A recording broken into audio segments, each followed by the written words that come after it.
YouTube சேனலுக்கு உங்களை அன்புடன் வரவேற்பது முருகவேல் திருமலைசாமி செங்குட்டுவன். இன்றைக்கி கான்செப்ட் கொஞ்சம் டிஃப்ரெண்ட்டு. என்னென்னா, ரொம்ப நாளைக்கு முன்னாடி நான் ஒரு ஸ்கூலில் பேச கூப்பிட்டுருந்தாங்க. ரொம்ப ஷார்ட் இன்டர்வல்.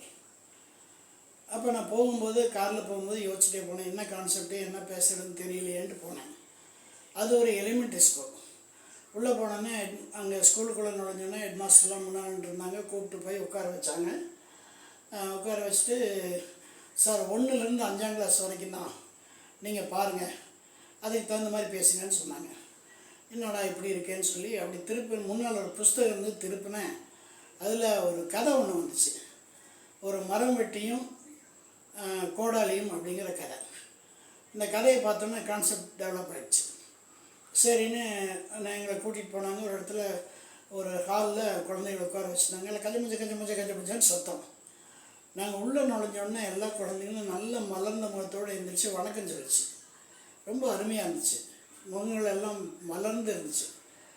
அப்போது நான் ஹெட்மாஸ்டர் கேட்டேன், இப்படி சத்தம் போடுறாங்களே, எப்படி பேசுறதுன்னு.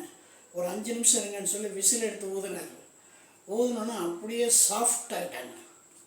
ஆகிட்டு எல்லாம் என்ன சொல்ல போகிறாரு அப்படிங்கிற மாதிரி பார்க்க ஆரம்பித்தாங்க. அப்போது எனக்கு ஒரு ஃப்ரீனஸ் கிடச்சிது. அப்போ சொன்னேன், உங்களுக்கு எல்லாத்துக்கும் அருமையாக ஒரு கதை சொல்ல போகிறேன்னு. குழந்தைகளில் ஜம்முன்னு நேரம் நிமிர்ந்து உட்காந்துச்சு. அப்போ இந்த கதையை சொன்னேன். ஒரு மரம் வெட்டி ஆற்றுக்கு போகிறோம். மரம் வெட்டும்போது கோடாலி கீழே விழுந்துருச்சு. கோடாலி கீழே விழுந்தோடனே ஒரு தேவதை எடுத்துகிட்டு வந்து கொடுக்குது. அது தங்க கோடாலி. இது உன்னோட தான் கேட்குது. இல்லை அப்படிங்கிறான். 2வது வெள்ளி கோடாரி கொண்டு வருது. இதான்னு கேட்குது. இல்லைங்கிறான். 3வது ஒரு துருப்பிடிச்ச கோடாரி தூக்கிட்டு வருது. இதான்னு கேட்குது. ஆமான்னு அந்த தேவதைக்கு ரொம்ப மகிழ்ச்சியாகி, இந்த 3 கோடாரியும் நீயே வச்சுக்கோன்னு கொடுத்துட்டு போயிடுச்சு. இது கதை. இது உங்களுக்கு என்ன தெரியுதுன்னு கேட்டேன். ஒரு சின்ன குழந்தை எழுந்திரிச்சு கையை தூக்கிச்சு. சொல்லுப்பா அப்படின்னு. உண்மை பேசுனா நம்மளுக்கு ரிவார்டு கிடைக்கும் அப்படின்னு சொல்லிச்சு.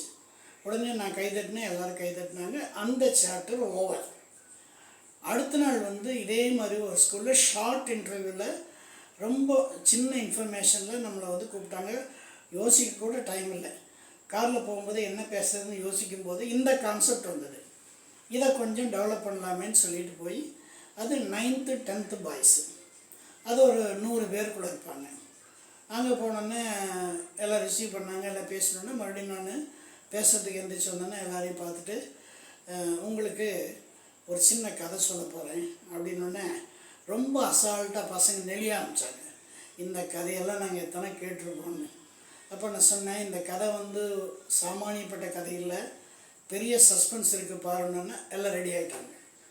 நான் சொன்னேன், இந்த மாதிரி ஒரு கோடாலி எடுத்துகிட்டு போனார். கீழே விழுந்துச்சு. தங்க கோடாலி கொண்டு வந்தார். அது இல்லைன்ட்டார். மறுபடியும் கீழே எடுத்துகிட்டு ஒரு வெள்ளி கோடாரி கொடுத்தாங்க. அதுவும் இல்லைன்ட்டார். 3வது திருப்பிடிச்ச கோடாரி கொண்டு வந்தேன், என்னோடதுன்னு சொல்லிட்டாரு. இதை கொண்டு போய் அவங்க வீட்டில் கொடுத்தோன்னே அவங்க ஒய்ஃபு ரொம்ப சந்தேகப்பட்டு, இது நீ பொய் சொல்கிற, நான் நம்ப மாட்டேன்னு சொல்லிவிட்டு அந்த அம்மா அடுத்த நாள் காலையில் இவர் கூட கிளம்புது. அவன் கோடாரி என்ன சொல்லலாம், ஐயோ வேண்டாம், தேவதையெல்லாம் பார்க்காது அப்படிங்கிறான். அதெல்லாம் முடியாது, நான் வந்தே தீர்வேன்னு அந்த அம்மா வருது. அன்னைக்கு பார்த்தா ஆற்றுல நிறைய தண்ணி போகுது. இந்த மரம் வெட்டி கீழே இறங்கி தண்ணி குடிச்சிட்டு மேலே வரும்போது அது சொல்கிறான், ஆற்றுல தண்ணி போகுது, ஜாக்கிரதையாக இறங்குங்கிறான். அப்போ அந்த அம்மா அப்படி மெதுவாக காலை வைக்கிது, வழுக்கி விட்டு கீழே விழுந்துருந்து ஆற்றோடு போயிடுச்சு. இவன் அப்படியே கன்னத்தில் கை வச்சு உட்காந்துட்டான். கொஞ்ச நேரம் கழித்து ஒரு தேவதை வெளியே வருது. ஏப்பா என்ன சமாச்சாரம், மறுபடியும் கோடாரி விழுந்துச்சான்னு கேட்குது. இல்லைம்மா, என்னோடய சம்சாரம் ஆற்றுல போயிடுச்சுன்னு கொஞ்சம் அப்படின்னு உள்ளே போய் 2 நிமிஷம் கழிச்சு மேலே வரும்போது நயன்தாராவை கூட்டிகிட்டு வருது. அந்த மரம் வெட்டி பார்க்குறான். பார்த்து அப்படியே ஷாக் ஆகிடுறான். எதுக்காகன்னா, ஒன்று அந்த அம்மாவோட அழகு, 2வது இந்த அம்மாவை நம்ம இல்லைன்னு சொன்னோம்னா தப்பாயிடுன்னு சொல்லிட்டு இதுதான் என்னோடய ஒய்ஃபுங்கிறான். உடனே அந்த தேவதைக்கு ரொம்ப கோபம் வந்துடுச்சு.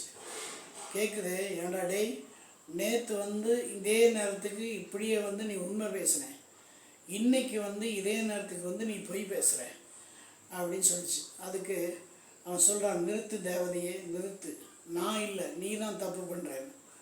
நானா? ஆமாண்ணா நீ தான். என்ன தப்புன்னு? இப்போ பாரு, நான் இது இல்லைன்னு சொன்னால் நீ என்ன பண்ணுவ? மறுபடியும் கீழே போவேன், போய் தமன்னாவை கூட்டிகிட்டு வருவேன், கூட்டிகிட்டு இதுவான்னு கேட்பேன், நான் இல்லைன்னு சொல்லுவேன். நீ என்ன கூட்டிகிட்டு கீழே போய் மறுபடியும் என்னோடய ஒய்ஃபை கூட்டிகிட்டு வருவேன். அப்போ நான் ஆமான்னு சொல்லுவேன். அப்போ நீ என்ன செய்வேன்? நேற்று மாதிரியே நீ உண்மை பேசுனதுக்காக இந்த 3 பேரையும் வச்சுக்கோன்னு சொல்லிடுவேன். ரைட்டா? இந்த 3 பேரையும் வச்சுட்டு ஒருத்தரை வச்சுட்டே என்னால் ஜீவிதம் பண்ண முடியல, 3 பேரை வச்சுட்டு, அதுவும் நயன்தாரா தமன்னா இவங்களெல்லாம் வச்சுட்டு நீ எப்படிப்பா காலத்தை தள்ளுவேன், அதனால் நீ பண்ணதான் தப்பு அப்படின்னு சொல்கிறான். சின்ன கான்செப்டு, இது ஒரு சின்ன சேஞ்சு கொடுத்துல அந்த பசங்க ரொம்ப லைக் பண்ணாங்க, ரொம்ப ரசித்தாங்க. இதை பல வருடங்களானாலும் இந்த நிகழ்ச்சி, இந்த கதை இன்னும் என்னோடய நினைவில் இருக்குது. இது உங்களுக்கு ரொம்ப பிடிக்கும்னு நினைக்கிறேன். மறுபடியும் உங்களை இந்த சேனலை லைக் பண்ண சொல்கிறேன், ஷேர் பண்ண சொல்கிறேன். நீங்கள் தயாராக இருப்பீங்கன்னு எனக்கு தெரியும். உங்கள் ஃப்ரெண்ட்ஸுக்கும் உங்களுக்கு எல்லாத்துக்கும் இதை இன்ட்ரொடியூஸ் பண்ணுங்கள்.